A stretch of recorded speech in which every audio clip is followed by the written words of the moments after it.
Freddy, un gusto saludarle a usted y a todos quienes nos escuchan a través de estas ondas, de las ondas de este medio y que también nos ven por redes sociales. Un verdadero gusto.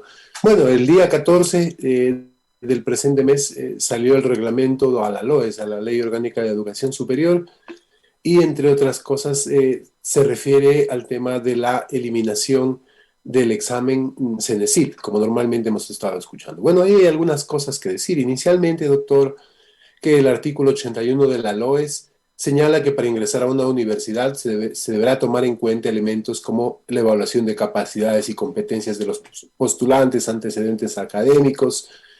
Adicionalmente, el sistema de admisión a las instituciones se rige por los principios de méritos, de igualdad de oportunidades, de libertad de elección de carreras, etcétera.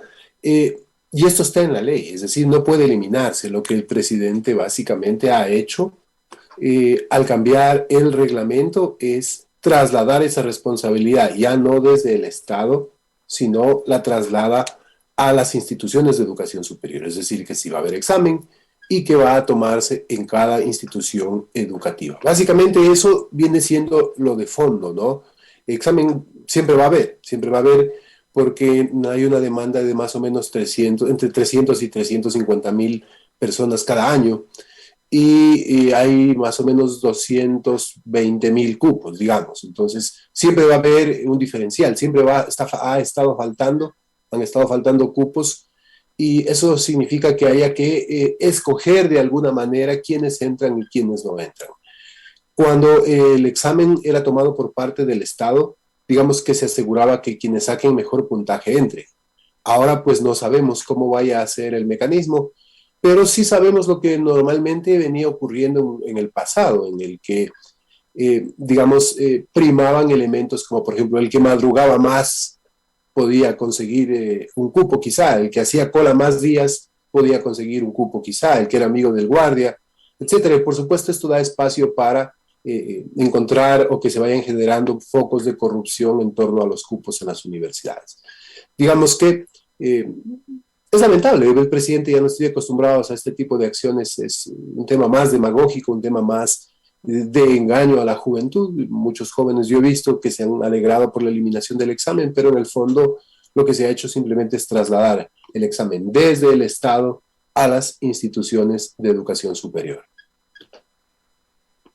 Doctor, el asunto es analizarlo ya, o sea, coméntenos, para mí incluso es la primera entrevista respecto a este tema. Créame, me he escuchado, me he quedado callado, he leído, eh, y me ha despertado expectativa, porque he conversado también con los estudiantes aspirantes, unos que fueron perjudicados porque les obligaron a seguir carreras que no querían, otros los expatriaron, los mandaron lejos de sus lugares de residencia, de origen, se fueron a estudiar lejos porque así era, por allá les salió el cupo, en fin.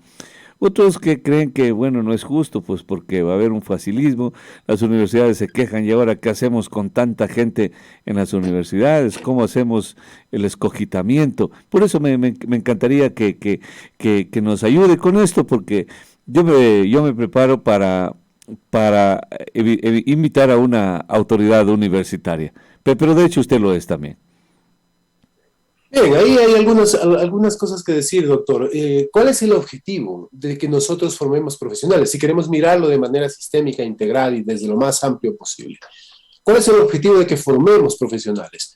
Pues prepararlos para que vayan a resolver la problemática social. Básicamente eso es. Y tenemos que prepararlos de la mejor manera. Tenemos que preparar los mejores profesionales en función de las posibilidades que tengamos y tenemos que utilizar muy bien los recursos. Con ese principio, doctor, tenemos que entender que como Estado, como país, como sociedad deberíamos hacer el trabajo más eficiente posible. Y eso significa organizar el sistema de educación superior de la forma más eficiente posible. ¿Y qué es organizarlo de la mejor forma? Y aquí no hay que inventar el agua tibia. Lo que tenemos que hacer es lo que han hecho los países desarrollados, que tienen sistemas universitarios muchísimo más cohesionados, por llamarlo de alguna manera, que el nuestro. ¿Cómo funcionan esos sistemas? ¿Qué es lo que han hecho? ¿Qué han dejado de hacer? Y bueno, en realidad, con la Ley de Educación Superior del año 2010, se empezaban a integrar algunos elementos importantes en el sistema de educación superior, elementos que en este momento están siendo echados o borrados del mapa. Por supuesto que siempre que se mejora un sistema, hay gente que se siente beneficiada. ¿Quiénes se sentían beneficiados con la implementación de la Ley de Educación Superior? Los estudiantes que tenían mejores aptitudes para poder ingresar al sistema de educación superior. ¿Quiénes se sienten perjudicados o quiénes se han sentido perjudicados? Aquellos que quizá no tenían las mejores aptitudes, pero que tenían mucho deseo de entrar a la universidad y veían que no podían aprobar el examen o tenían que viajar a otra ciudad. Por supuesto, siempre va a haber, siempre que se hace política pública hay un sector que se siente beneficiado y está de acuerdo y hay un sector que no. El tema está en que nosotros como sociedad no tenemos que intentar contentar a todos, tenemos que intentar hacer lo que sea mejor. Yo les pongo un ejemplo. Son muy disputados los cupos en las facultades de medicina. Y vamos a hacer un ejercicio sencillito. Vamos a suponer que solamente en todo el país tenemos 1000 cupos para medicina. ¿A quiénes nosotros como ecuatorianos nos conviene darles esos cupos? ¿A los mejores, a los más aptos, a los más capaces? ¿O que entre cualquiera ahí en función del que madruga más, el que es amigo del guardia, amigo del rector? ¿A quiénes? Esa es la pregunta que tenemos que hacernos como sociedad. Porque en el fondo nosotros somos los que estamos pagando aquello. Y si lo hacemos mal, pues obviamente, quizá no se note de entrada, pero en el largo plazo, en 10, en 15, en 20 años, se va a notar. Y eso es lo que históricamente había venido pasando en Ecuador. Hay cosas que yo pienso que son sagradas, que no deberían ser utilizados como instrumentos políticos. Y uno de esos es la educación, lamentablemente. Se ha utilizado, doctor, y digamos que a estas alturas del partido ya el daño está hecho, porque el sistema de evaluación con el examen del CENESID permitía generar de alguna manera algunas políticas, por ejemplo, de acción afirmativa, que se perderían. Políticas de acción afirmativa vienen siendo, por ejemplo, dar preferencia a gente de determinados sectores que podrían verse socialmente marginados. Por ejemplo, los primeros quintiles de ingreso, o los grupos afro, o los grupos indígenas, etcétera, porque se los tiene plenamente identificados y a través de una política se puede asignar la prioridad de cupo para estos grupos, pero todo eso se está perdiendo. Y por supuesto, al final del día lo que tendremos es de que quienes ya estaban marginados van a estar todavía más marginados. Esa es la realidad, lamentablemente. Yo tenía por aquí algunos números, doctor, que si me permiten compartir pantalla podría mostrar. Claro, claro. Porque el sistema de educación superior en realidad ha venido sufriendo una evolución, yo pienso, una transformación muy importante desde el año 2010 que se aprobó la ley, fíjese, ya son 12 años, y eso nos ha permitido, por ejemplo, ir desarrollando algunas cosas, yo creo que muy importantes, pero más allá de eso, el problema que en estos días nos convoca no es tanto el eliminar o no eliminar el examen, sino es el presupuesto que requiere el sistema de educación superior. Mire, por ahí algún amigo estos días me decía, vamos a suponer que tienes un auto y le quitas las puertas. Perfecto, le has quitado las puertas al auto, pero no va a entrar más gente. Van a seguir entrando 4 si es un auto pequeño. Le quitaste las puertas al auto y ahora el auto está sin puertas. Todo el mundo piensa que cualquiera puede entrar. No, van a seguir entrando 4 personas. ¿Cuál es el problema, doctor, de fondo? Que cada año se viene restando presupuesto a la educación en general, pero al sistema de educación superior de manera concreta. Y hay que entender que este es uno de los puntales para el desarrollo. Si nosotros queremos caminar, avanzar, generar una mejora en los indicadores sociales y de desarrollo del país, el sistema universitario viene siendo fundamental. Pero si en lugar de incrementarle presupuesto cada año para que se incrementen cupos, por ejemplo, le reducimos, pues lo que vamos a tener al final del día es un sistema raquítico, que es lo que se está creando en estos momentos. Entonces, doctor, el problema básicamente tiene que ver con recursos, y si no tenemos recursos, las universidades no pueden generar cupos.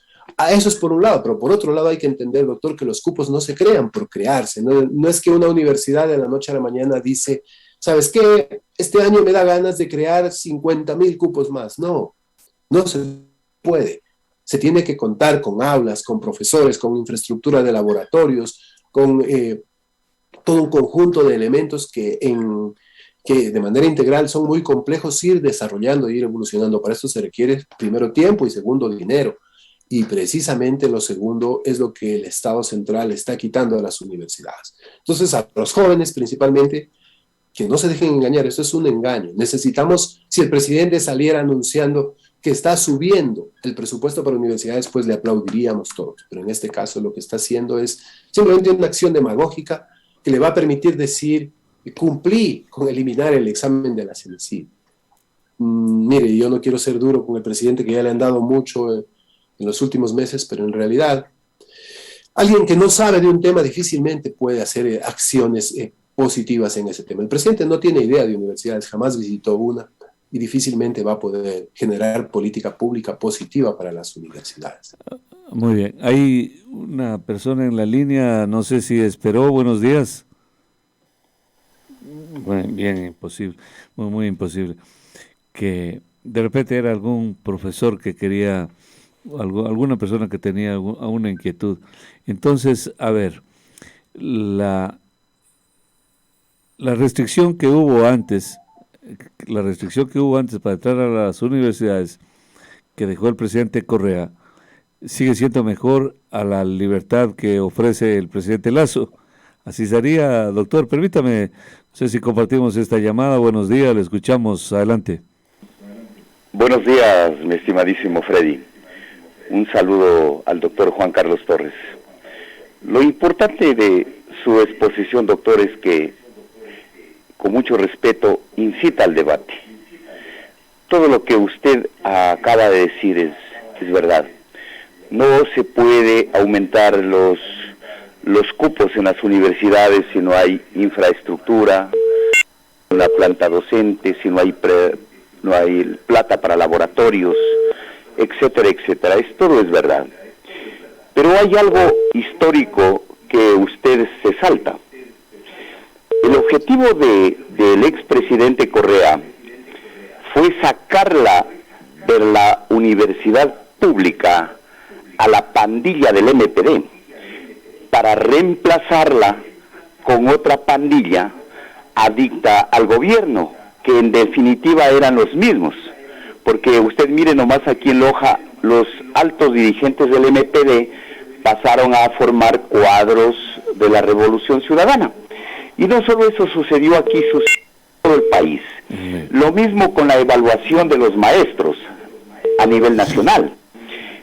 Sostuvo en una sabatina de que no le entregaba a las facultades de ciencias de la educación porque estaban tomadas por el MPD. Trajo evaluadores de México, a un señor de apellido Sánchez, lo trajo que le entregó el INEVAL y los mandó votando del Ecuador a los hermanos Subiría, unos pedagogos a nivel mundial. Mire, estas situaciones hay que decirlas, hay que analizarlas. Actualmente estamos viendo cómo se debate la universidad, en qué crisis, pero también tenemos que valorar esa inversión. Si esa inversión en realidad responde a las necesidades del país. Esas inquietudes le dejo, estimado amigo. Gracias, Freddy. Muy bien. Doctor, por favor, no, sí, siempre agradecidos del profesor Neira. El asunto es que se prolonga mucho, entonces a ver si podemos retomar ahí el diálogo. Sí, yo creo que es importante avanzar en la línea de lo que estábamos comentando. Mire, yo decía que generar cupos en la universidad es un tema muy complejo, porque no es cuestión de decir, entren todos los que puedan y ya, no. Hay que crecer de manera sistémica en infraestructura, en capacidad instalada, y eso no se hace de la noche a la mañana. Por ejemplo, quería mostrarle esta lámina. Mire, entre el 2006 y el 2014, en 8 años, se pudieron crear 260,000 cupos, en 8 años. Y lo que ocurría en ese tiempo es que el porcentaje de presupuesto asignado a universidades como porcentaje del Producto Interno Bruto creció, pasó de 1.2 a casi 2%, fue el más alto de América Latina. Entonces, tiene una relación directa con la inversión que se hace. Entonces, a los jóvenes de hoy en día, imposible que hayan más cupos. Yo hace un rato decía, vamos a suponer que Mire, volviendo al tema, las carreras como medicina, odontología son las más apetecidas por los jóvenes. Qué bueno, en realidad yo no soy quien para juzgar lo que los jóvenes quieran o no quieran. Me parece increíble, qué bueno. Y entonces son aquellas que tienen más disputa, pero hay pocos cupos, porque imagínese usted, para formar médicos se necesita laboratorios, se necesita lugares en donde puedan practicar, hospitales, etcétera, y eso no se crea de la noche a la mañana. Se necesita todo un proceso, toda una inversión durante muchos años para poder generar, qué sé yo, unos 50, 100 cupos más. Entonces, no es un tema de solamente dinero, inclusive. Mire, acá se pasó en el 2006 de 443.000 estudiantes matriculados a 703.000. En ese periodo, con una inversión muy alta, que usted recordará, doctor, en ese periodo se invirtió en educación superior y se sentía. El sistema iba muy bien. Lamentablemente esos tiempos ya pasaron. Yo quería comentarle, bueno, hay algunas cosas, doctor, que es necesario doctor, y ir también considerando. le quería comentar que hay otra persona ahí que sea la última llamada. Buenos Adelante, no hay días, problema. buenos días, le escuchamos, adelante. Gracias, doctora Ponte. Verdad, el problema con la universidad es un problema bastante neurálgico y de mucho debate. El problema, acordémonos nosotros, que es desde hace 60 años, cuando Velasco Ibarra en el 66, 67, 68, cerró las universidades y se declaró dictador en el 70. Entonces este problema es largo, es bien un problema de debatir. No se puede dejar a tantos miles de estudiantes sin poder estudiar. No se puede hacer lo que hizo Correa, de él disponer a dónde vayan a estudiar. Gente de Loja tenía que ir a Riobamba, a Esmeraldas, gente de Esmeraldas tenía que venir a Loja y muchos no tenían plata. Entonces eso se debe tomar en serio, ya no con lo que hizo Correa, sino ya en serio como quiere hacer Lazo, que venga. El problema de la universidad justamente que no se puede decir que ya se va a recibir a todos, pero se tiene que sacrificar al pueblo, se tiene que edificar más lugares donde vayan a estudiar esos estudiantes, pero no se los puede dejar en la ignorancia, no se los puede dejar sin estudiar porque decir que no hay dónde. Entonces eso tenemos que ver, el gobierno tiene que ver la forma de solucionar y no destruir. Por otro lado, señora Ponte, mire lo que hizo con las universidades particulares, cerró a toditas solo por caprichos de este caretuco. Entonces, señores, ¿cómo podemos nosotros pensar que la universidad puede seguir un camino como debe ser? El pueblo, la juventud quiere estudiar, quiere educarse, y eso debe hacer. Esas universidades que se cerraron, tenía que repotenciarlas, tenía que darles lo que necesitan y no cerrarlas de la noche a la mañana y dejarnos a muchos miles de estudiantes sin estudiar. Entonces, esto de la universidad es un tema bastante neurálgico y hay que analizarlo con mucho cuidado y no decir, bueno, que ya mañana o pasado ya se va. No, eso es largo. Por eso el pobre señor Lazo tiene que tomar medidas y con gente muy entendida, con gente nuestra, oírame bien, doctora Ponte, con gente nuestra que sí tenemos y no traer gente de otras naciones como hizo el señor Correa, con el fin de hacer eso de Yachay, y en fin, que todo el mundo sabe. Muy que bien. es una desgracia. A usted también. Doctor. Bueno, yo no voy a comentar más bien lo que dice el señor, porque entiendo que no tiene idea de lo que está hablando. Más bien, yo quería, doctor, compartir aquí algún dato súper interesante. Mire, cuando se hace política pública, doctor, la gente que está siendo desfavorecida en un proceso, por ninguna razón del mundo, va a cambiar su situación a menos que haya un impacto o un impulso fuerte por parte del Estado. Mire usted acá en la pantalla está la participación en la universidad por deciles de pobreza. Y miremos el 10% más pobre. En el año 2006 tenía apenas el 0.2 y eso pasó al 1.1. Muchos dirán, qué poco, y tendrán razón. Pero lo que yo quiero decirles es de que este 0.2, si no se hubiera hecho un esfuerzo terrible, no hubiera cambiado para nada y por el contrario, se hubiera hecho mucho menor todavía. Yo decía, cuando se hace política pública, los menos favorecidos por ninguna razón cambian su situación, a menos que haya un esfuerzo sostenido y muy grande por parte del Estado, porque hay una inercia social que conduce a siempre los pobres se hagan más pobres, los marginados queden más marginados, y por otro lado, los que tienen más posibilidades todavía las tengan más. Entonces, ese tipo de situaciones son las que hay que ver, doctor, porque en ese periodo de tiempo, por ejemplo, según la encuesta de condiciones de vida, eh, una buena cantidad de estudiantes fueron la primera generación que entraron a la universidad y muy probablemente algunos de ellos, una buena parte, dejen la pobreza, porque hay que entender, doctor, que la educación es la única forma y la mejor forma para poder romper el círculo de la pobreza en las familias. Entonces, mire, yo creo que con la gente que ha llamado y con usted y con quizá muchos de los que nos escuchan, estamos todos de acuerdo en que hay que mejorar el sistema de educación superior. Hay que mejorar y eso implica ir evaluando e ir retroalimentando el sistema. Yo quiero comentarle un dato, mire, este dato es del 97, 98, yo lo leí en algún lugar hace muchos años, era un estudio chileno, en el que hacían una medición de cuánto costaba graduar un estudiante de universidad. Claro, y salía una cifra astronómica, una cifra brutal, salía cerca de $1 millón. Pero más o menos por el 95, 98. Y eso tiene que ver con cosas muy simples, pero que son muy importantes. Por ejemplo, ¿cuántos estudiantes entran a una carrera? Vamos a poner un ejemplo en la Universidad X. Entran 1.000 estudiantes, pero al siguiente ciclo, después de 6 meses, ya no entran los mismos 1.000. No siguen. Entran solo 300. O sea, no ¿Y cuántos continúan. terminan graduándose cuando les toca graduar? Si entraron 1.000, se gradúan unos 10, 15, unos 20.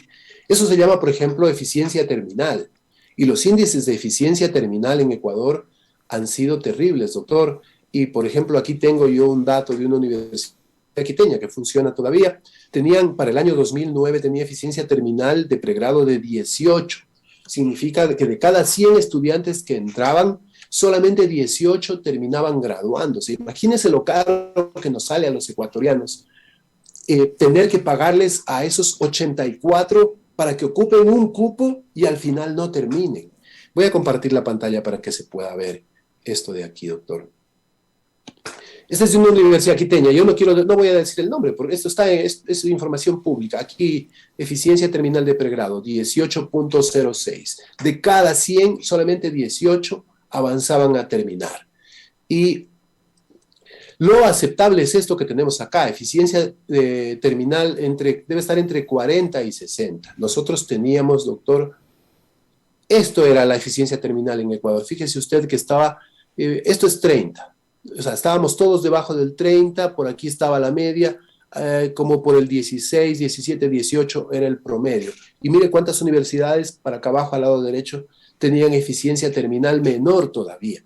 Entonces, estamos tirando, o habíamos estado tirando la plata en los cupos universitarios, doctor, porque teníamos un mal proceso, un mal sistema de admisiones. El poner un examen, y no es que lo va a volver perfecto, pero sí nos permitió subir la eficiencia terminal a niveles por sobre el 45%, es decir, ya no pasaban solamente 18, no terminaban solamente 18, sino que terminaban más o menos entre 40, 45, 50, y eso ya estamos duplicando la cantidad de personas, más que duplicando la cantidad de personas que terminan, y eso sí es un ahorro para el Estado, doctor. Entonces, son elementos que no se miran, lamentablemente, porque la gente siempre mira lo que está más arriba, lo que nos conviene, lo que nos interesa, pero estos son problemas estructurales. Y como son estructurales, tenemos que tratarlos de manera estructural. Y eso precisamente es lo que no hace, va en sentido contrario la eliminación de este examen. Doctor, lástima, el tiempo no es extraordinario. Es un tema que, le decía, lo he hecho el seguimiento, pero tratando de entender la situación, pero politizándolo un poco, porque al final eso es lo que es, ¿no? Es producto de medidas políticas, de decisiones políticas que adoptan los gobiernos. El presidente Correa, cuando hizo esto, fue objeto de vejámenes por la misma gente de izquierda, que le decían que es el presidente que cerró universidades, que dejó afuera a miles de estudiantes. Solo esa parte nomás ahí, ¿qué significaba cuando le decían que dejó fuera a miles de estudiantes para ingresar a las universidades? Solo esa parte ahí, pero rapidísimo, porque quisiéramos, le diría todo, pero quiero ir así de manera como técnica, ¿no? Usted es un técnico.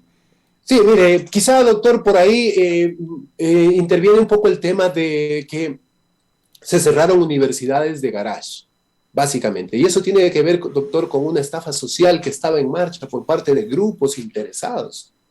En una universidad tiene que tener una infraestructura mínima, por lo menos un modelo educativo, no puede ser un negocio. Estoy Tenemos totalmente de que acuerdo. darle competencias, habilidades, capacidades a un estudiante para que pueda ir a resolver la problemática social. De eso depende de que como sociedad nos desarrollemos. Y esas instituciones no hacían aquello, lo único que hacían era cobrar por dar un cartón que en teoría le daba ciertas capacidades, pero que en el fondo no existían. Por supuesto, hubo gente que se vio perjudicada con aquello. Primero, los dueños de los negocios. Segundo, la gente que quizá estaba estudiando y tuvo algún problema porque luego fueron a otras universidades. Pero esto es lo de fondo, doctor. Mire, en el año 2006 habían 443,000 estudiantes y en el año 2014 tuvimos 703,000. Se incrementaron en 260,000 la cantidad de estudiantes. Y aquí otra vez insisto en una cosa. Para crear un cupo en la universidad no es que una universidad dice creemos 10 cupos más, creemos 20 cupos más. No es posible hacerlo de la noche a la mañana porque se requiere de toda una infraestructura, de una capacidad que tiene que irse instalando y adecuando en el tiempo. No sé, vamos a suponer que a una universidad le dicen te doy $100 millones, créame más cupos en este momento. No va a poder, doctor. Se requiere ir creciendo de manera sostenida y paulatina. Estamos totalmente de acuerdo. Tendrá unos 2, 3 años por lo menos, y por eso es tan importante que tengamos un flujo de inversión sostenido y creciente para las universidades. Lo que están haciendo ahora en el fondo es un crimen para los jóvenes, porque si reducen el presupuesto de educación superior, en realidad no están comprometiendo a los que quieren entrar ahora, no solo a ellos, sino a los que quieren entrar de aquí en los siguientes 10 años, doctor. Es lamentable lo que está haciendo este gobierno, y lo más triste, para mí penoso, es el discurso que nos están vendiendo, que nos dicen que cumplió con la oferta de campaña de eliminar. Exactamente. Básicamente, eso es lo penoso. Exactamente. Me quitó esa, que él ha cumplido. Eso les dijo y por eso votó muchos jóvenes y mucha gente votó porque iba a quitar esa traba y lo ha cumplido. Muy bien.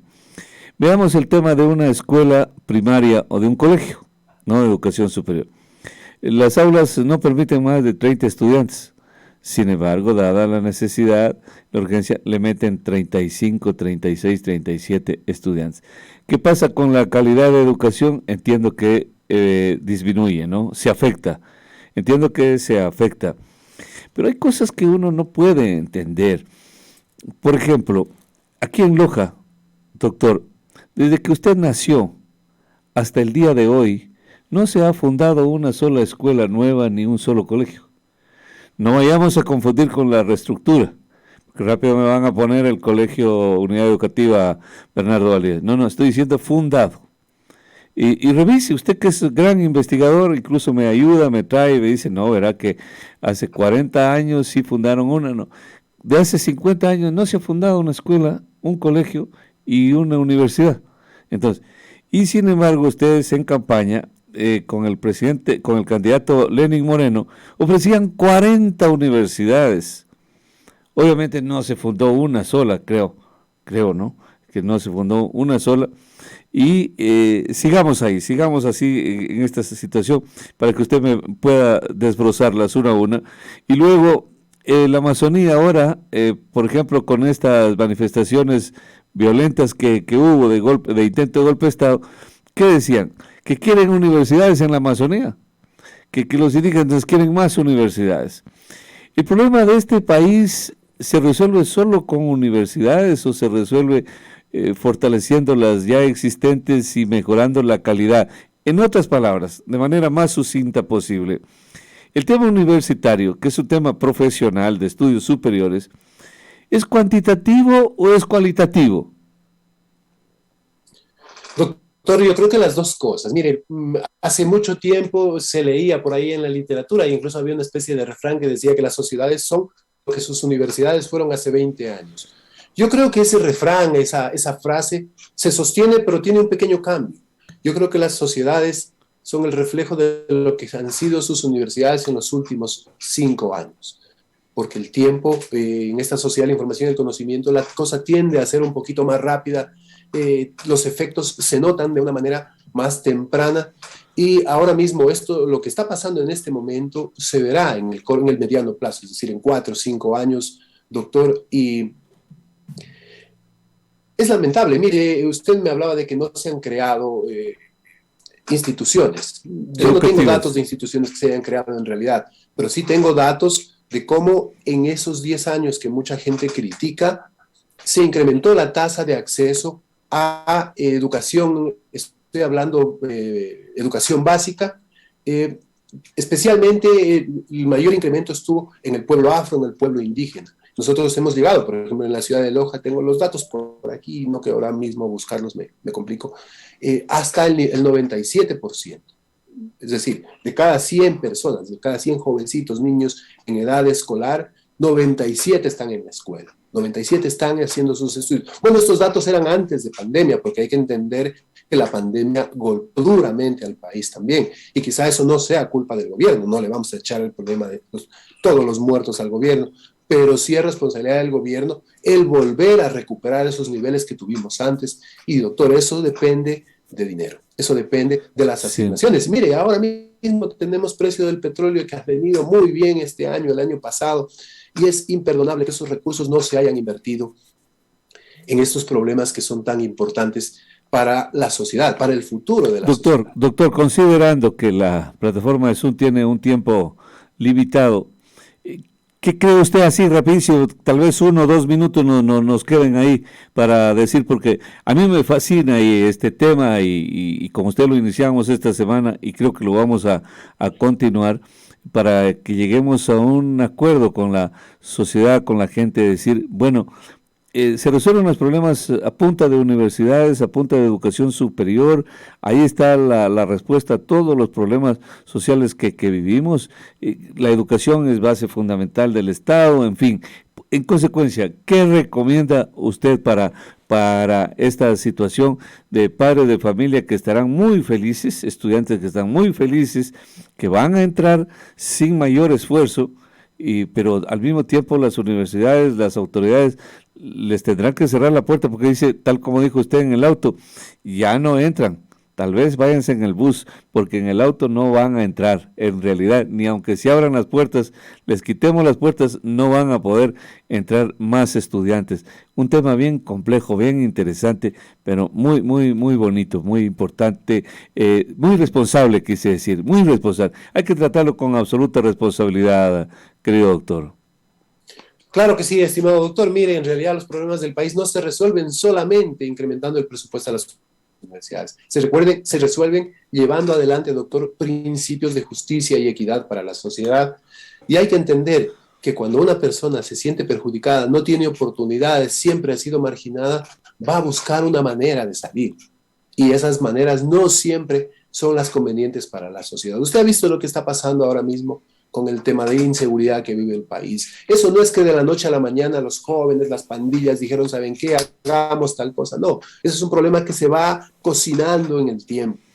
Y eso precisamente es lo que tenemos que intentar evitar como sociedad, básicamente aplicando y generando política pública orientada a la justicia y a la equidad, apreciado doctor. Muchísimas gracias, doctor. A usted también, a usted.